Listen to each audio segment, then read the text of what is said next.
Deleted session, April 24, 1978. A private session. I would like you both to try a slightly different emphasis, but a highly important one, in the way in which you look at Rupert's situation. Think of him as being simply out of condition, for that is indeed true. Your bodybuilders start, of course, from a better position, and yet many of them are quite puny. Because of their relative inadequacies, they decide to overcompensate, seeking for an ideal that in certain terms can only be held for so long. Rupert is beginning from his own position, and he is seeking the normal, free motion of his body. All of the equipment is there, and there are no disease elements. The body has not been used, however, in a normal manner. As mentioned, when bodybuilders build up certain muscles, they do indeed experience great distress at times. They understand the reason for the discomfort, for they are building muscle, but in their cases, they often overdo it. Nevertheless, there are others with whom they can share their discomfort. The reasons behind the condition, causing the condition, brought about the secondary group of mental hobbies. The bodybuilders look forward to their workouts, for they have a purpose in mind. Robert instead developed hobbies that discouraged him from using his body, except in certain ways. As much as possible, I would like Robert to remember these comparisons, for he is just becoming aware of certain habitual thoughts that accompany motion, walking, say, or getting up or down. With your help, he has tried to temper some of these. A bodybuilder begins with certain weights that can handle. He does not berate himself because he cannot yet achieve greater weight. As much as possible, then, think in terms of Ruber not so much as having certain symptoms, but as being simply out of condition and trying to re-establish certain physical skills. Do not concentrate upon the legs. This alteration of perspective can be of great help. Now, you are working very well together, and your suggestion about the use of the chair was the result of framework to creativity. It took Ruber a day or so to accept it. He was afraid of wheelchair connotations, but he triumphed over that negative idea. Your suggestion was important for several reasons. It was practical and could be done at once.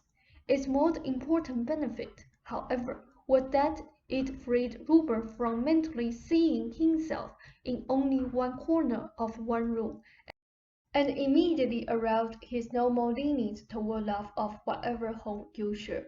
It rearoused his desires to clean, desires that had been inhibited. Immediately he began to think in terms of physical activities he wanted to perform, physically used in such a manner. The chair does exercise his knees and feet, while his weight is not upon them entirely, and his thoughts are not on exercise. Moving the chair backwards some is also excellent, for it moves different ligaments than he normally uses. Using the lightweight carpet sweeper will also help and aid in coordination. Try not to use the word symptoms in your pendulum work from now on. There are other ways, but the word has served its purpose. Is my body out of condition because, for example, there are endless other ways, but the change of focus, as I have suggested, will automatically bring a change in your question. Always end your pendulum sessions with the new beliefs you want to instill, reinforcing whatever you have learned from that particular session. The idea of those pendulum sessions should not be to find out what is wrong, but to discover Ruber's feelings and beliefs, and to ascertain how they can be changed to bring about more favorable conditions. Give us a moment. You cannot say that any of Rupert's attitudes were wrong, nor can you say in larger terms that his method was wrong.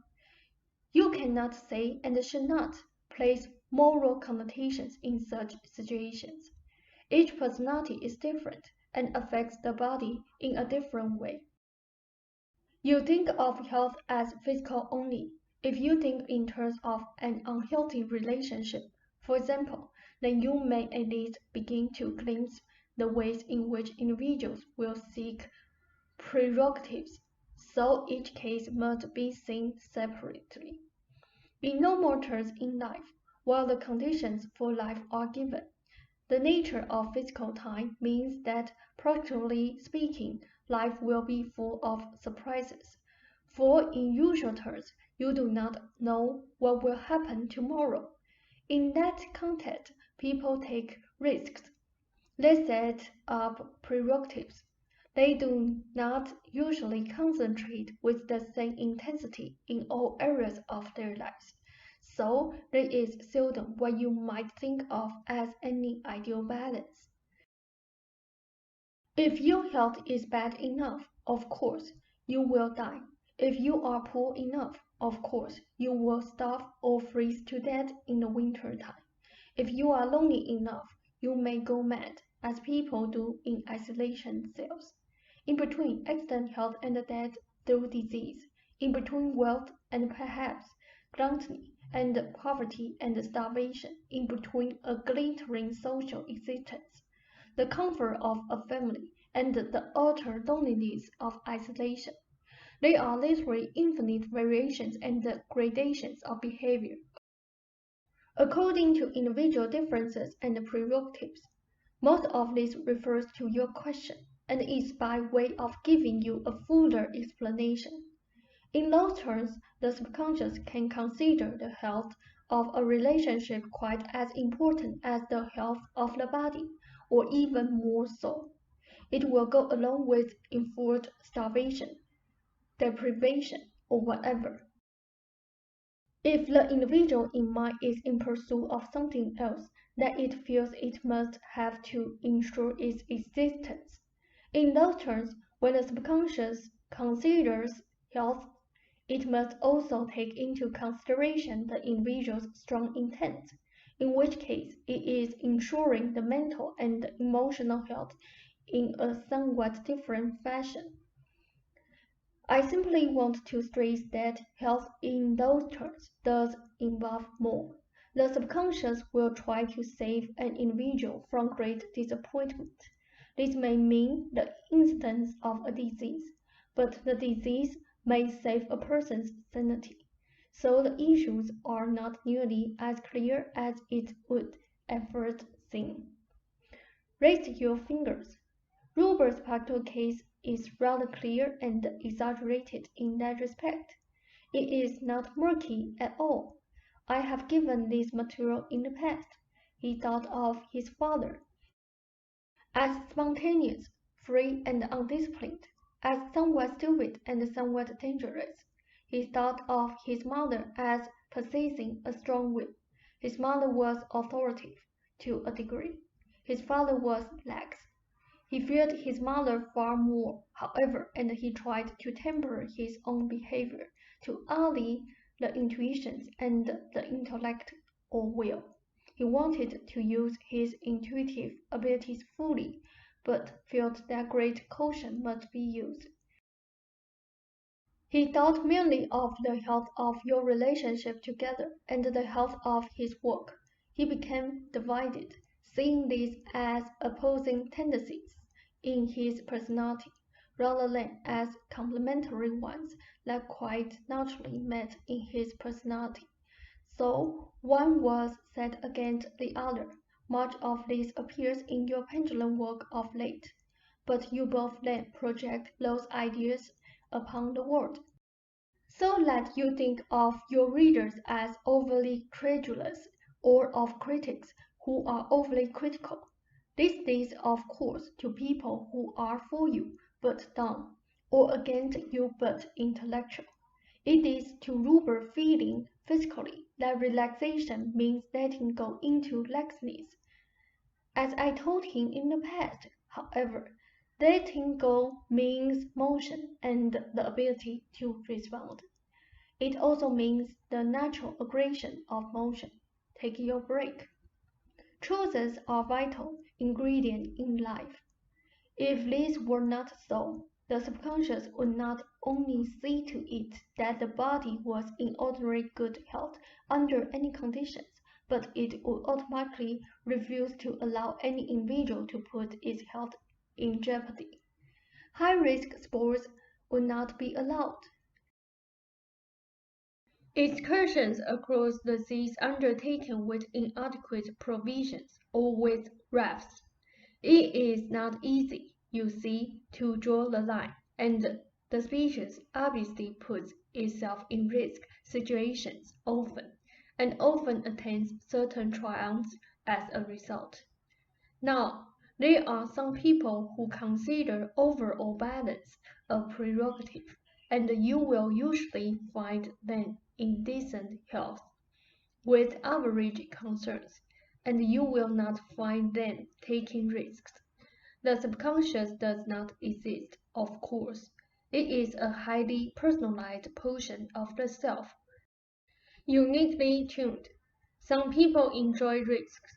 The body may be in excellent health and die that way in an accident, but the subconscious knows that the quality of life for that individual involves such exhilaration, and such a person literally chooses that rather than, for example, what someone else might consider a well-balanced long life. That well-balanced life might well be considered a slow death to our risk seeker, and no moral judgment can be placed on such behavior. One flower may die before another. One may be blemished and the other not, but none are the less flowers for that. Rupert was convinced he needed certain protections. His judgments, and yours to a lesser extent, can be regarded as the flower's blemishes, though I am aware it is not easy for you to see this in that light. It is imperative, however, that you make an effort not to think in terms of the symptoms any longer, but instead to think of ways that Rupert can condition his body, realizing that he need not be at the mercy of old fears. Your dream showed you the opening of another probability that has emerged as a result of your joint efforts. The dream took place at 458 because it is an offshoot of an unrealized probability that opened there on 2 occasions. One was at a time when Rupert began Rich Bed and the first draft of Adventures. He was examining beliefs, expressing aggressions naturally, and freeing his spontaneity. This led to the birth of new creative material as well. His beliefs and hopes arose again later, when I gave the sessions on spontaneity and work that I want him to reread, but those probabilities did not materialize. Your dream shows that Rupert's determination, with your own determined involvement, have strongly attracted you to that probability again, and this time in a dream you saw it actualized. The suggestions I have given this evening are to lead you toward that actualization. Your other dream involves Miss Bowman's desire for death, her knowledge that although her mother died at an old age, she is young and active at another level of reality, and it was Miss Bowman's image of her mother as a younger woman that you saw. Your parents were simply symbols to you. They were not active in the message. Rupert is doing well with the point of power exercise, and I suggest he take the same amount of time to open himself up to intuitive material from the library or otherwise. It is natural enough that when he is beginning to use his body more than at times, he becomes more aware of it and of the time involved, and so forth. He must also remember summary time, for the creative imagination works no matter what you are doing. End of session. My heartiest regards and a fond good evening. Rashid, thank you, said. They said one point. I wanted to stress that when muscles are reactivated, to Ruber they feel sore. The muscles' experience is quite different. They experience sensation to a heightened degree, where before their sense of life was not that active. The sensations activate other ligaments, muscles, and so forth. They signal activity. After disuse, the sensations are exaggerated. Most people are not aware of them, for example. In the past, and with beliefs not understood, Ruber would become depressed, or you would, so it is important that that activation be understood. That understanding will prevent anxiety from cutting short progress.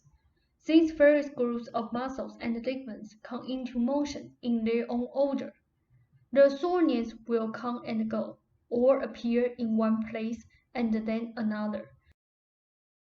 If he recognizes this, he will get to know when slight activity of the parts will help, or when resting them will.